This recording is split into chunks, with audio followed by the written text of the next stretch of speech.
दोस्तों, चीन के तियानजिन में हुआ एससीओ समिट 2025 इस बार काफी चर्चा में है। शंघाई सहयोग संगठन यानी कि एससीओ के इस शिखर सम्मेलन के बाद जो साझा घोषणा पत्र जारी हुआ, उसने सीधे सीधे वैश्विक राजनीति और अर्थव्यवस्था में नई हलचल मचा दी है। इसमें जहां अमेरिका की नीतियों पर अप्रत्यक्ष प्रहार किया गया, तो वहीं भारत के आतंकवाद विरोधी एजेंडे को मजबूती से समर्थन मिला। कई विशेषज्ञ इसे बदलती हुई विश्व व्यवस्था की दिशा में एक बड़ा कदम मान रहे हैं। सबसे पहले बात करते हैं घोषणा पत्र के उस हिस्से की जहां पर अमेरिका की टैरिफ और आर्थिक नीति पर चोट की गई। सदस्य देशों ने यह साफ कहा कि किसी भी तरह के एक तरफा आर्थिक प्रतिबंध या फिर दबाव डालने वाली नीतियों का विरोध किया जाएगा। उनका कहना यह है कि ऐसे कदम वैश्विक अर्थव्यवस्था को नुकसान पहुंचाते हैं, निष्पक्ष प्रतिस्पर्धा में बाधा डालते हैं और अंतर्राष्ट्रीय सहयोग को कमजोर करते हैं। यह अमेरिका के हालिया टैरिफ फैसलों की ओर सीधा इशारा माना जा रहा है। अब भारत की कूटनीतिक जीत की बात करते हैं। प्रधानमंत्री नरेंद्र मोदी ने अपने संबोधन में हाल ही में हुए पहलगाम आतंकी हमले का मुद्दा उठाया था। घोषणा पत्र में इस हमले का सीधा जिक्र किया गया और ये कहा गया कि दोषियों और प्रायोजकों को सख्ती से न्याय के कटघरे में लाया जाना चाहिए और इसे भारत की बड़ी सफलता माना जा रहा है, क्योंकि पहली बार एससीओ के मंच से इस तरह सीमा पर आतंकवाद पर इतना मजबूत बयान सामने आया है। घोषणा पत्र में ईरान पर हालिया हमलों को भी लेकर के कड़ा संदेश दिया गया। इसमें अमेरिका और इजराइल द्वारा किए गए सैन्य हमलों को अंतर्राष्ट्रीय कानून और संयुक्त राष्ट्र चार्टर का उल्लंघन बताया गया।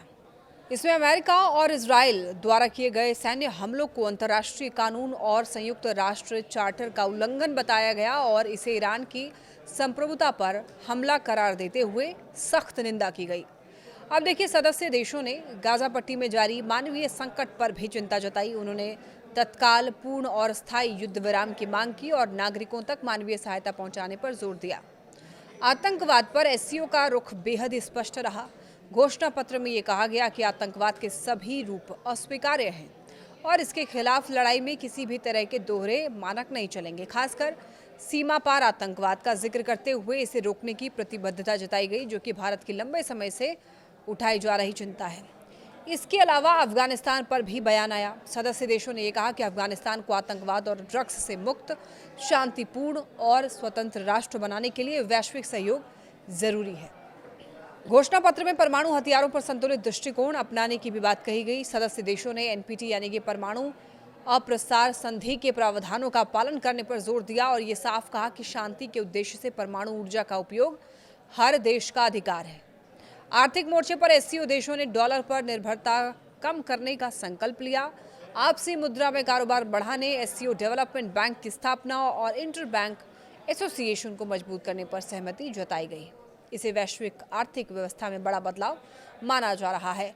मानवाधिकारों पर भी घोषणा पत्र में स्पष्ट रुख अपनाया गया। इसमें यह कहा गया कि मानवाधिकारों का सार्वभौमिक सम्मान होना चाहिए, लेकिन इसके नाम पर किसी देश के आंतरिक मामलों में हस्तक्षेप स्वीकार्य नहीं होगा।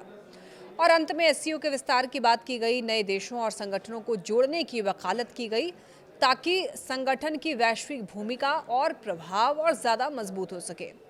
तो दोस्तों, तियानजिन शिखर सम्मेलन का घोषणा पत्र सिर्फ एक औपचारिक कागज नहीं है, बल्कि ये अमेरिका और पश्चिमी नीतियों को एक कड़ा संदेश है। तो भारत के लिए ये बड़ी कूटनीतिक उपलब्धि है। इसके आतंकवाद विरोधी रुख को इतने बड़े मंच पर शामिल किया गया। साथ ही एससीओ अब एक वैकल्पिक आर्थिक और रणनीतिक व्यवस्था बनाने की दिशा में ठोस कदम बढ़ाता हुआ दिख रहा है।